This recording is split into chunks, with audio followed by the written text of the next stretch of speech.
بسم اللہ الرحمن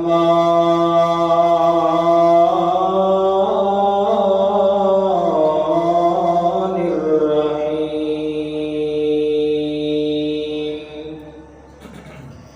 وَإِذَا سَأَلَكَ عِبَادِي عَنِّي فَإِنِّي قَرِيبٌ أُجِيبُ دَعْوَةَ الدَّاعِ إِذَا دَعَانِ فَلْيَسْتَجِيبُوا لِي وَلْيُؤْمِنُوا بِي لَعَلَّهُمْ يَرْشُدُونَ۔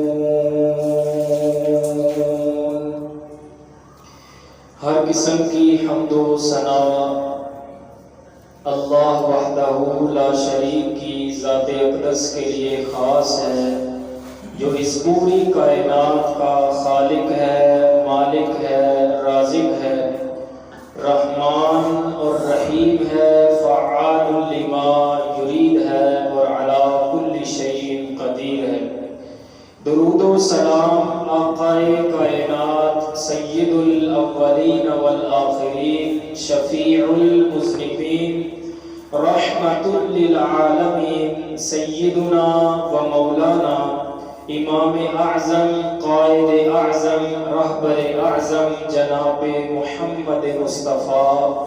صلی اللہ تعالی علیہ وعلی آلہ واصحابہ اجمعین پر مختصر حمد و صلات کے بعد ایک اور ماہ رمضان ہماری زندگیوں میں آیا اور چلا گیا بڑی تیزی کے ساتھ۔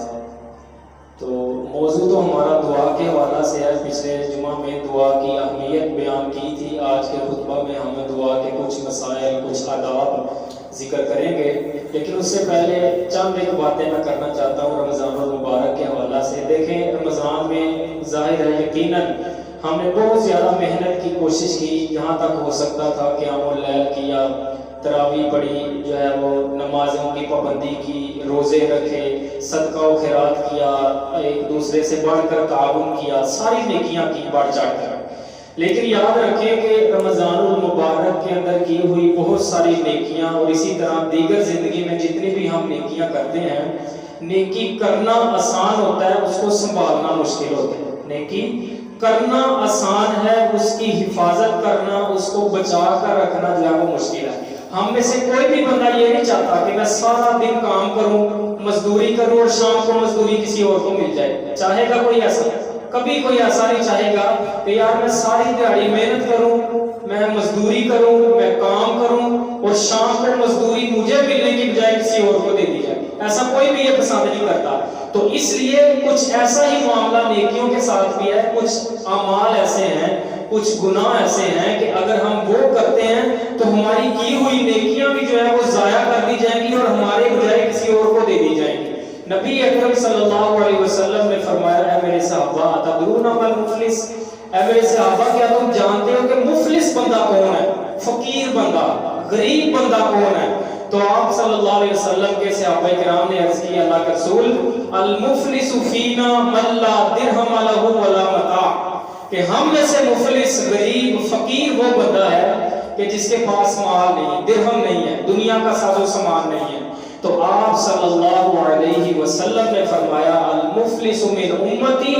یأتی یوم القیامت بصلاۃ وصیام وزکاۃ،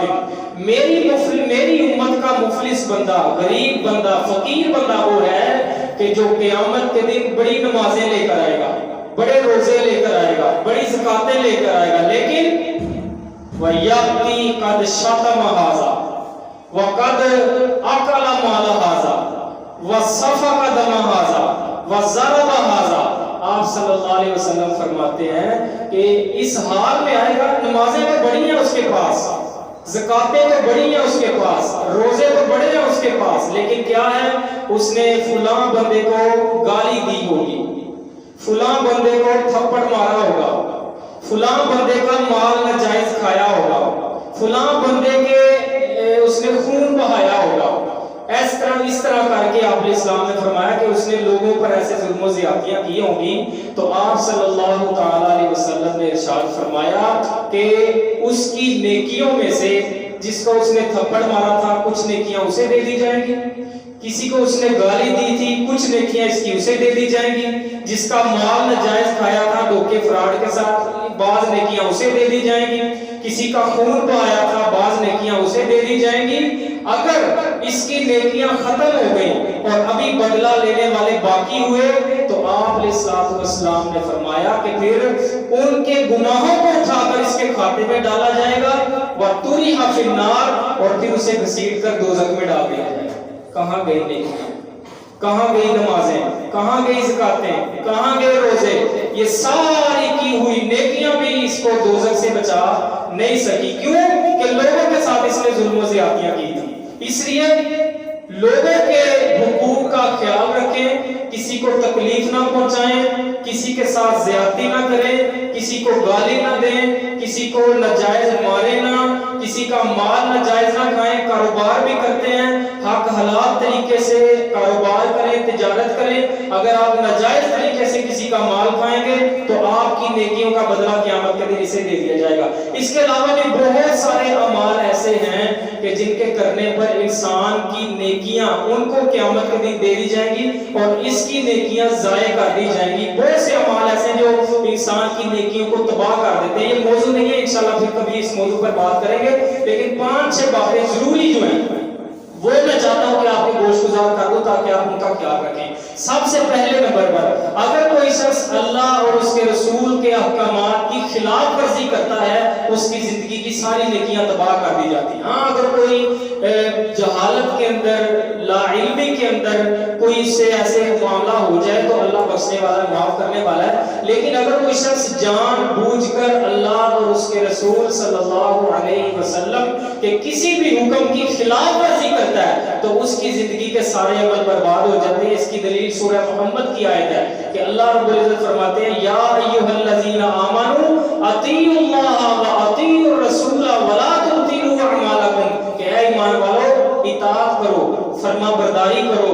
پیروی کرو اللہ اور اس کے رسول کی اور اپنے عملوں کو ضائع نہ کرو۔ یعنی جو شخص اللہ اور اس کے رسول کی فرما برداری سے ہٹ جاتا ہے کہ اس کے اپوزٹ خلاف ورزی کرتا ہے تو اس کے عمل برباد ہو جاتے ہیں، اس کے عمل ضائع ہو جاتے ہیں۔ دوسرے نمبر پر ریاکاری سے بچیں۔ جو شخص ریاکاری کرتا ہے، دوسروں کو دکھانے کے لیے کوئی بھی نیک عمل کرتا ہے، یعنی اس کے دل میں اللہ کی رضا مقصود نہیں ہوتی بلکہ وہ لوگوں کے اندر اپنی شہرت چاہتا ہے، لوگوں سے تعریفیں کروانا چاہتا ہے اور اسی لیے وہ نیک عمل کرتا ہے، تو ایسے بندے کا بھی نیک عمل ضائع کر دیا جاتا ہے، اس کو نیک عمل کا ثواب نہیں ملتا۔ تیسرے نمبر پر احسان نہ جتلائیں، یعنی اگر کسی شخص کے ساتھ آپ کو نیکی کرتے ہیں، اس کو اگر آپ نے ایک دفعہ بھی کہہ دیا میں تیرے نہ انج کیتا سی، میں تیرا ہے بھلا کیتا سی، میں تیرے ساتھ ایسے کیا تھا، اگر آپ کسی کے ساتھ نیکی کر کے اس کو احسان جتلا دیتے ہیں تو آپ کی نیکی کا آپ کو کوئی ذرہ برابر اجر نہیں ملے گا، نیکی ضائع اور بیکار کر دی جائے گی۔ نمبر 4، کسی کو اللہ کی رحمت سے خارج نہ کریں، یہ بات ضروری ہے سمجھیں۔ کسی کو اللہ کی رحمت سے خارج جو بندہ کرتا ہے اس کے بھی عمل برباد۔ کیا مطلب ہے اس کا؟ مطلب یہ ہے کہ بندہ اگر کتنا بھی دوسرا آپ کو گناہ گار نظر آتا ہے، کتنا بھی آپ کو بے نمازی اور دین سے دور نظر آتا ہے، کافر بھی ہے، مشرک بھی ہے، لیکن ابھی زندہ ہے، تو آپ یہ نہیں کہہ سکتے اللہ اس کو نہیں بخشے گا، اللہ اس کی رحمت، اللہ کی رحمت اس پر نہیں ہوگی۔ یہ ہے اللہ کی رحمت سے کسی کو خارج کرنا۔ اگر آپ کہتے ہیں نا کہ یہ بندہ اس پر اللہ کی رحمت نہیں ہو سکتی، اسے اللہ بخشے گا نہیں، تو اللہ آپ کو نہیں بخشے گا، اسے بخش دے گا۔ اس کی دلیل صحیح مسلم کی حدیث ہے، وہ مختصر بیان کر دیتا ہوں۔ ایک شخص نے کہہ دیا کہ اللہ کی قسم اللہ فلاں بندے کو نہیں بخشے گا، اللہ فلاں بندے کو نہیں بخشے گا، اس کی نظر میں وہ بڑا گندا بندہ تھا۔ یار جتنا مرضی گناہ گار ہو، آپ نہیں کہہ سکتے اللہ اسے نہیں بخشے گا، آپ نہیں کہہ سکتے اس پر اللہ کی رحمت نہیں ہوگی۔ اس نے کہہ دیا، مسلم کی حدیث ہے کہ اللہ فلاں بندے کو نہیں بخشے گا، تو اللہ رب العزت نے فرمایا یہ کون ہوتا ہے میری رحمت کو محدود کرنے والا؟ یہ کیوں کہتا ہے کہ میں اس کو نہیں بخشوں گا؟ اللہ رب العزت نے فرمایا کہ میں اس کو بخشتا ہوں جسے یہ کہہ رہا ہے کہ نہیں بخشے گا، اور یہ جو بڑا اپنے آپ میں متقی بنا ہے اس کو میں دوزخ میں ڈالتا ہوں، اس کو میں اس کے عمل تباہ کرتا ہوں۔ تو اگر آپ کسی کو اللہ کی رحمت سے خارج کرتے ہیں، آپ کو یہ اختیار نہیں ہے۔ آپ اپنی جگہ پر اگر نیک ہیں، نماز پڑھنے کی اللہ نے توفیق دی ہے، روزے رکھنے کی، قیام کرنے کی، صدقہ خیرات کرنے کی، اللہ کا شکر ادا کریں لیکن غرور نہ کریں، تکبر نہ کریں، اپنے آپ میں بڑے نہ بنے کہ میں بڑا متقی اور پرہیزگار آدمی ہوں۔ اس لیے آپ اگر نیک اعمال کرتے ہیں اللہ کا شکر ادا کریں، اللہ نے آپ کو توفیق دیا، لیکن اگر آپ کی نظر میں کوئی بندہ نیک نہیں نظر آتا، کوئی نمازی، کوئی روزے دار نہیں ہے، کوئی اچھے کام نہیں کر رہا، آپ ہر کس کبھی زبان سے یہ جملہ نہ نکال بیٹھیے گا کہ اللہ اسے معاف نہیں کرے گا، اللہ اس پر رحمت نہیں کرے گا، اللہ اسے بخشے گا نہیں، ایسا نہیں کرنا۔ اگر آپ ایسا کریں گے تو پھر آپ کی زندگی کے سارے عمل جو ہے وہ ضائع اور برکار کر دیے جائیں گے۔ اسی طرح 5ویں نمبر پر تنہائی میں حرام کاموں سے اجتناب کریں۔ جو شخص، بعض لوگ ایسے ہوتے ہیں کہ دن کے اندر،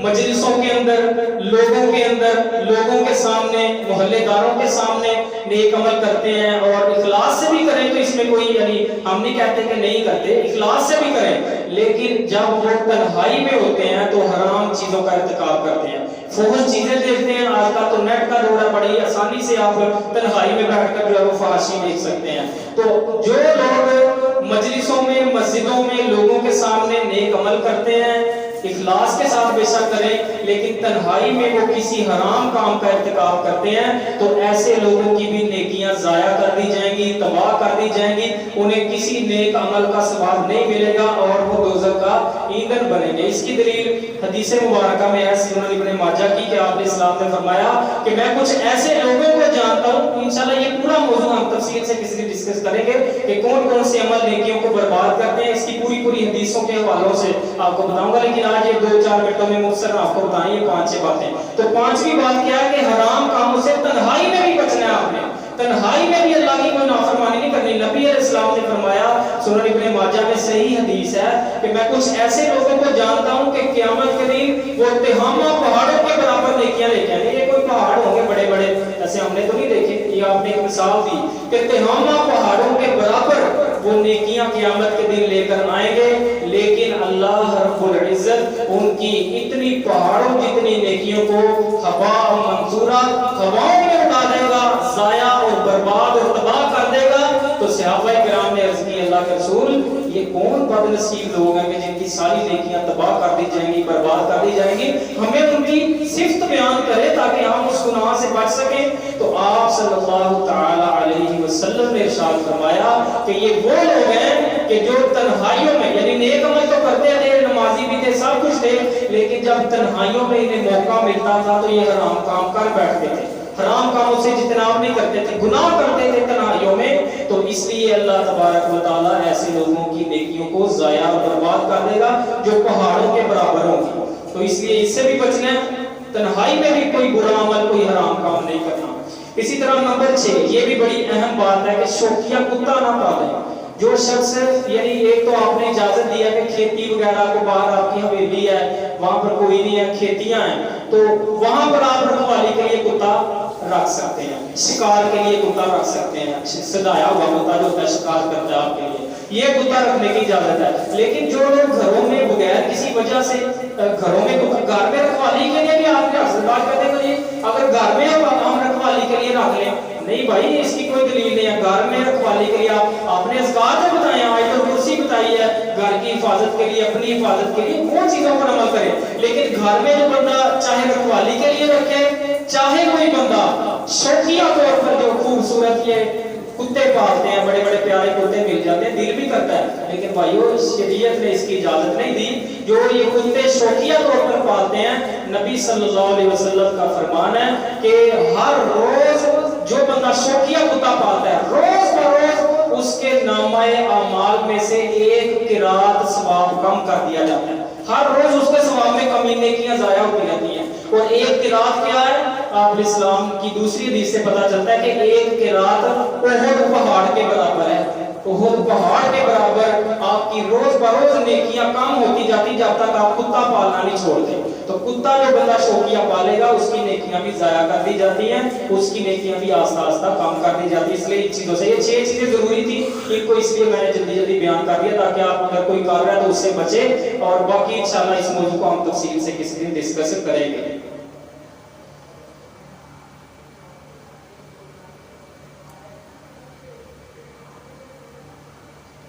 اچھا جی، اپنے موضوع کی طرف آتے ہیں۔ دعا کی اہمیت میں نے بتائی تھی کہ دعا آپ کرتے رہیں، دعا کی بہت زیادہ اہمیت ہے قرآن و سنت کی روشنی میں نے آپ کو بتایا تھا۔ دعا کے چند ایک مسائل، فضائل اور آداب کی طرف آتے ہیں کہ دعا کے کچھ مسائل اور دعا کرنی کیسے ہے،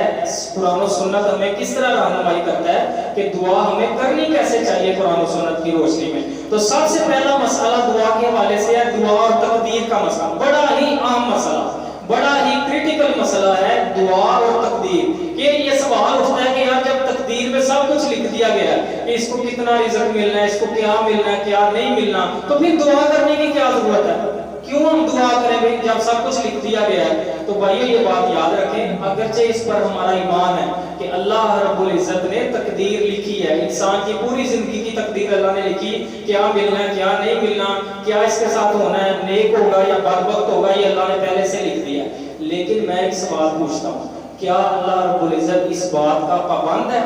کہ جو اس نے لکھ دیا اسے مٹا نہیں سکتا؟ جو اللہ رب العزت نے تقدیر میں لکھ دیا ہے، کیا اللہ کو کوئی جبر کر سکتا ہے؟ اگر اللہ چاہے تو اسے مٹا دے۔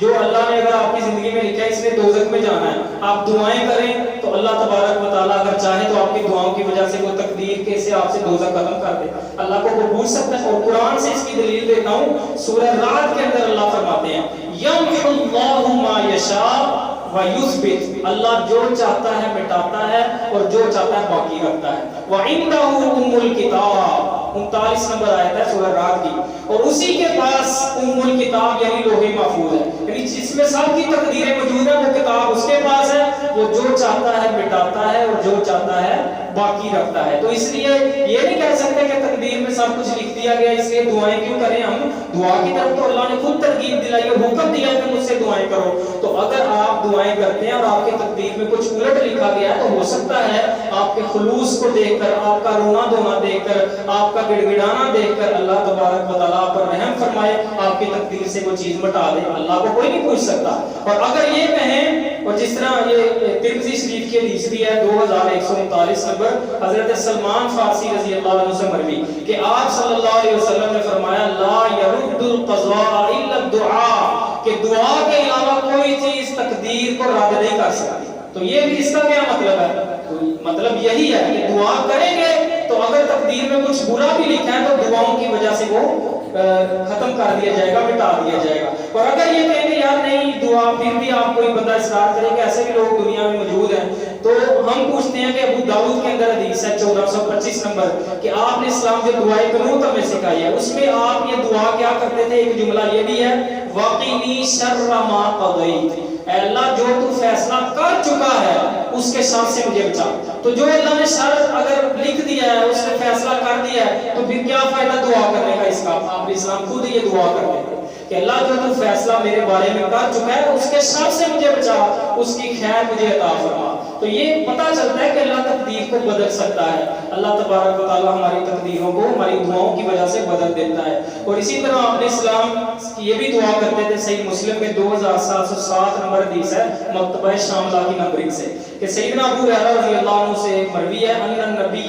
صلی اللہ علیہ وسلم کان یتعوذ من سوء القضاء، کہ نبی صلی اللہ علیہ وسلم برے فیصلوں سے اللہ کی پناہ مانگا کرتے تھے، یعنی جو فیصلے اللہ نے کر دیے ہیں۔ تو یہ آپ اسلام کی دعائیں ہمیں بتاتی ہیں، آپ کی حدیثیں ہمیں بتاتی ہیں، اور قرآن کی آیت ہمیں بتاتی ہے اگرچہ تقدیر اللہ رب العزت نے لکھ دی ہے، لیکن اگر کوئی شخص دعائیں کرتا ہے تو اللہ تبارک و تعالیٰ اس کی دعاؤں کی وجہ سے، اس کے خلوص کی وجہ سے، اس کی نیت کے صاف ہونے کی وجہ سے، اس کا رونا دھونا دیکھ کر، اس کا گڑگڑانا دیکھ کر اگر چاہے تو تقدیر کو بدل سکتا ہے، تقدیر کو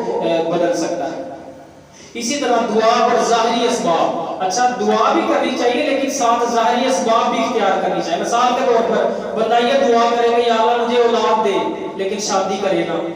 تو ایسے بھی تو نہیں نا یہ مناسب۔ دنیاوی جو اسباب کو اختیار کرنے ہیں، صرف دعاؤں سے بھی کام نہیں بنتا، دعا کرنے کے بعد کوشش آپ نے کرنی۔ آپ کہیں گے اللہ مجھے رزق دے، دکان آپ کھولیں نا،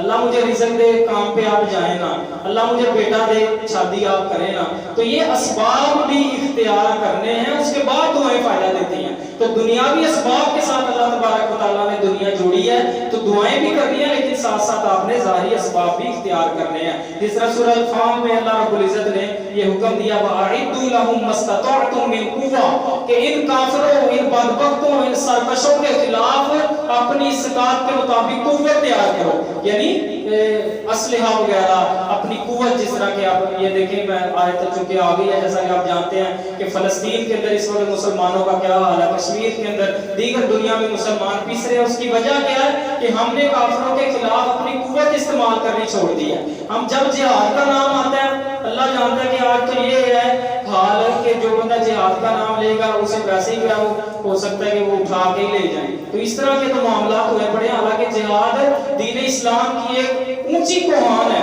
دین اسلام کا ایک مضبوط تھم ہے۔ جو قوم جہاد کا راستہ چھوڑ دیتی ہے اس پر پھر ذلت اور رسوائی حدیثوں کے مطابق مسلط کر دی جاتی ہے۔ یہ میں بتا چکا ہوں پچھلی بار کافی دیر پہلے خطبے کے اندر حدیث ہے کہ آپ نے سنا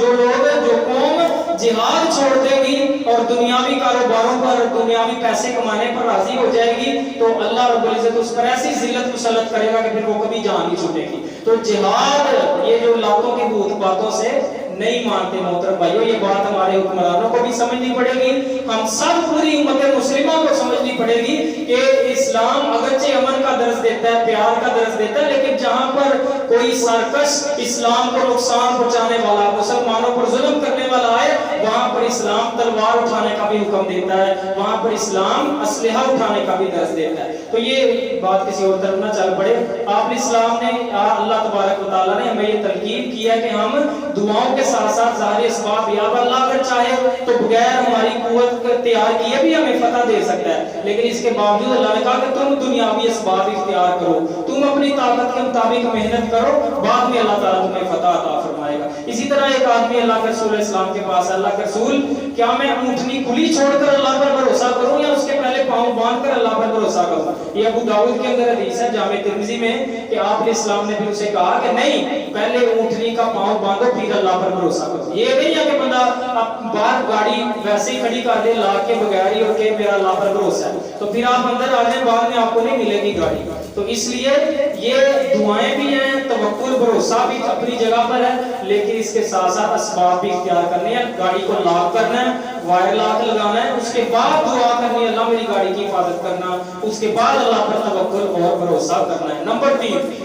دعا کی قبولیت یقینی ہوتی ہے، اس بات کو یاد رکھیں۔ ہرگز یہ دل میں گمان نہ لائیں کہ میری دعا اللہ قبول نہیں کرے گا۔ مومن بندے کی دعا ضرور قبول ہوتی ہے، ہر حالت میں قبول ہوتی ہے، لیکن اس کی 3 کیٹاگریز ہیں۔ یہ بات آپ نے ضروری سمجھنی ہے کہ دعا ضرور قبول ہوتی ہے لیکن 3 طریقوں سے قبول ہوتی ہے۔ اس کی حدیث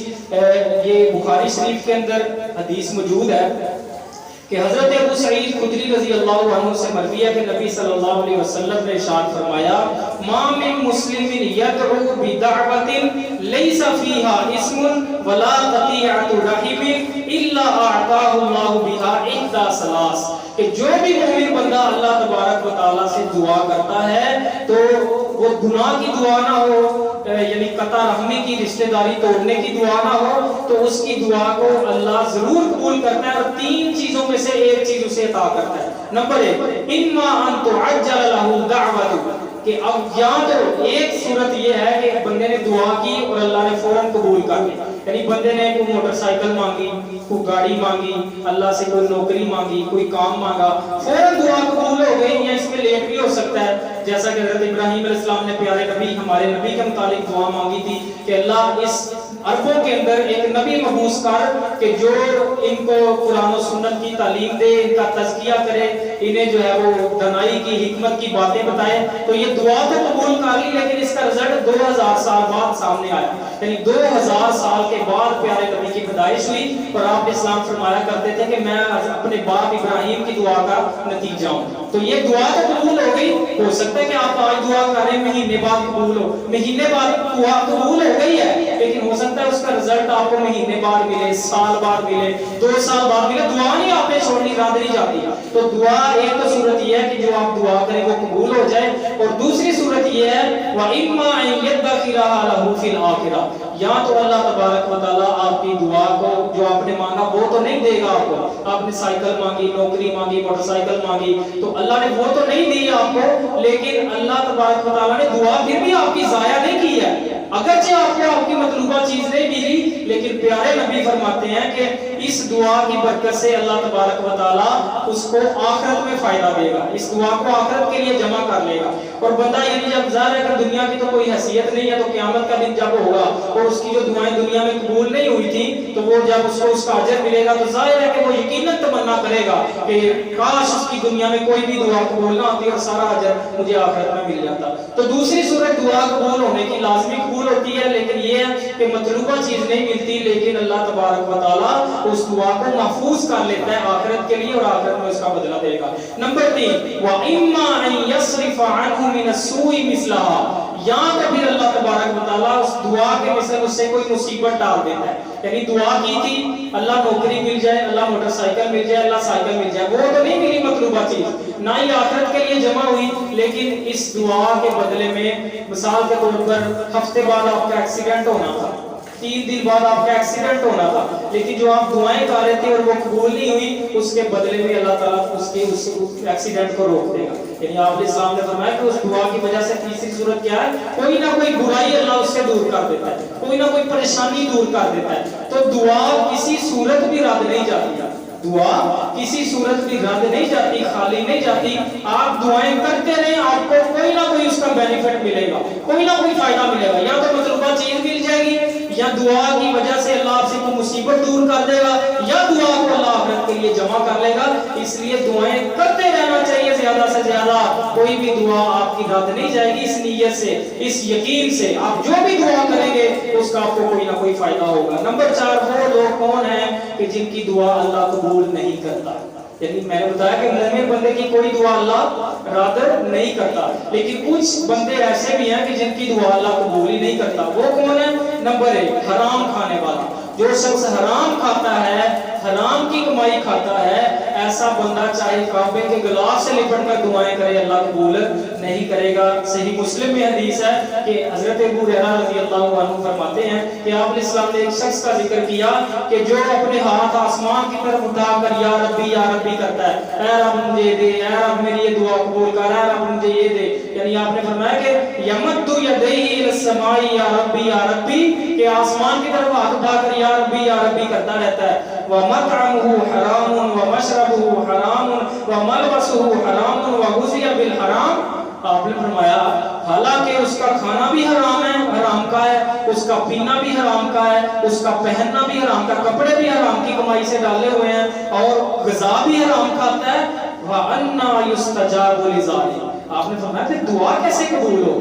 دعا اس کی اللہ کہاں قبول کرے کہ جو حلال کی طرف نہیں جاتا بلکہ حرام کی کمائی کھاتا ہے. تو حرام کھانے والے کی دعا اللہ قبول نہیں کرتا. نمبر 2 گناہ کی دعا قبول نہیں ہوتی. مومن بندہ بھی اگر دعا کرے اللہ مجھے زنا کی توفیق دے، مجھے رشتہ داری توڑنے کی توفیق عطا فرما، یعنی مجھے نماز چھوڑنے کی توفیق عطا فرما، تو یہ گناہوں کی جو دعا ہے، مجھے حرام ملنے کی یعنی توفیق عطا فرما، تو کسی بھی گناہ کی دعا اگر مومن بندہ بھی کرے گا تو قبول نہیں ہوتی. نمبر 3 قطع رحمی کی دعا، جیسا کہ وہ بخاری کی حدیث کے الفاظ بھی گزرے ہیں کہ جو بندہ یہ دعا کرے کہ یا اللہ میری یہ رشتہ داری ٹوٹ جائے، یہ میرا بھائی مجھ سے دور ہو جائے، یہ میری بہن مجھ سے دور ہو جائے، یہ میرا چچا مجھ سے میری نظروں سے دور ہو جائے. جو بندہ رشتہ داری توڑنے کی دعا کرتا ہے یہ بھی چاہے مومن ہو اس کی بھی دعا یہ قبول نہیں کی جاتی. نمبر 4 زانی بندہ جو کثرت سے زنا کرتا ہی رہتا ہے، توبہ نہیں کرتا، ایسے بندے کی بھی اللہ دعا قبول نہیں کرتا. اور زبردستی ٹیکس وصول کرنے والا حکمران اس کی بھی دعا اللہ قبول نہیں کرتا. سلسلہ صحیحہ کی روایت ہے، آپ نے اسلام نے فرمایا تفتح ابواب السماء نصف اللیل، آدھی رات کو جو ہے وہ آسمان کے دروازے کھولے جاتے ہیں. فینادی منادی، ایک اعلان کرنے والا اعلان کرتا ہے، حل من داع فیستجاب له، کیا کوئی دعا کرنے والا ہے اس کی دعا قبول کی جائے. حل من سائل فیعطی، کیا کوئی مانگنے والا ہے اس کو دیا جائے. حل من مکروب فیفرج عنہ، کیا کوئی کرب میں کوئی تکلیف میں مبتلا بندہ ہے اس کی تکلیف دور کر دی جائے فلا یبقى مسلم یدعو بدعوۃ الا استجاب اللہ عز وجل له. آپ نے فرمایا کوئی مسلمان اگر رات کو جاگ رہا ہو نا اس ٹائم اور جو بھی دعا کرے اللہ اس کی دعا رد نہیں کرتا, ضرور دیتا ہے. الا زانیۃ تسعى تسقی بفرجها, ایک وہ زانی عورت یا مرد کہ جو اپنی شرمگاہ کی تسخیر کے لیے نکلا ہو, او عشارا یا ٹیکس وصول کرنے والا حکمران. ان دو کے علاوہ چاہے رات کو بھی جاگ رہے ہوں آخری پہر افضل وقت, لیکن زانی بندہ اس کی بھی دعا قبول نہیں ہوتی, اور ٹیکس وصول کرنے والا جابر حکمران ایسے کی بھی دعا اللہ قبول نہیں کرتا. نمبر 4 نمبر 5, جو لوگ سامنے برائی ہوتی دیکھیں, گناہ ہو رہا ہے, برائی ہو رہی ہے, کوئی بھی کسی قسم کا ظلم ہو رہا ہے اور وہ اس کو روکنے کی کسی بھی انداز سے کوشش نہ کریں, تو برائیوں کو نہ روکنے والے ایسے لوگوں کی بھی دعا اللہ قبول نہیں کرتا. سنن ترمذی کی روایت ہے کہ نبی صلی اللہ علیہ وسلم نے فرمایا والذی نفسی بیدی, اس اللہ کی قسم جس کے ہاتھ میں میری جان ہے, لتأمرن بالمعروف, تم ضرور نیکی کا حکم دیا کرو, وَلَتَنْهَوْنَ عَنِ الْمُنْكَرِ, اور ضرور تم برائیوں سے لوگوں کو روکا کرو, أَوْ لَيُوشِكَنَّ اللَّهَ أَن يَبْعَثَ عَلَيْكُمْ عِقَابًا مِّنْهُ, یا ہو سکتا ہے کہ اللہ تعالیٰ تم پر اپنی طرف سے کوئی پکڑ کوئی عذاب نازل کر دے. ثُمَّ تَدْعُونَهُ فَلَا يُسْتَجَابَ لَكُمْ, پھر ایسا ہو کہ تم دعائیں بھی کرو تو اللہ تمہاری دعائیں قبول نہ کرے.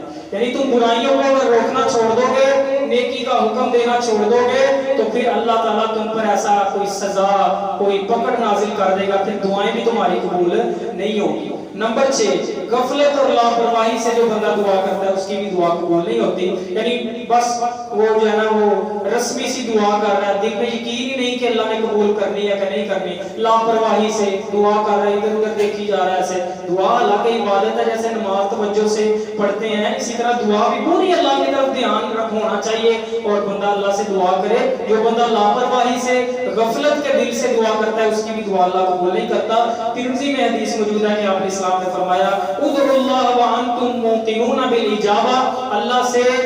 دعا اس حال میں کرو کہ تمہیں قبولیت کا یقین ہونا چاہیے. وَاعْلَمُوا أَنَّ اللَّهَ لَا يَسْتَجِيبُ دُعَاءً مِّن قَلْبٍ غَافِلٍ لَاهٍ, اور اس بات کو اچھی طرح سمجھ لو, جان لو کہ اللہ تبارک و تعالیٰ ایسے بندے کی دعا قبول نہیں کرتا جو غافل اور لاپرواہ دل سے کرتا ہے. تو یہ چند باتیں تھیں, انشاءاللہ مزید باتیں ہوتی رہیں گی, وقت پورا ہو گیا ہے. اللہ رب العزت ہمیں قرآن و سنت کو صحیح معنوں میں سمجھنے کی اور اس کے مطابق عمل کرنے کی توفیق عطا فرمائے. وآخر دعوایا الحمدللہ.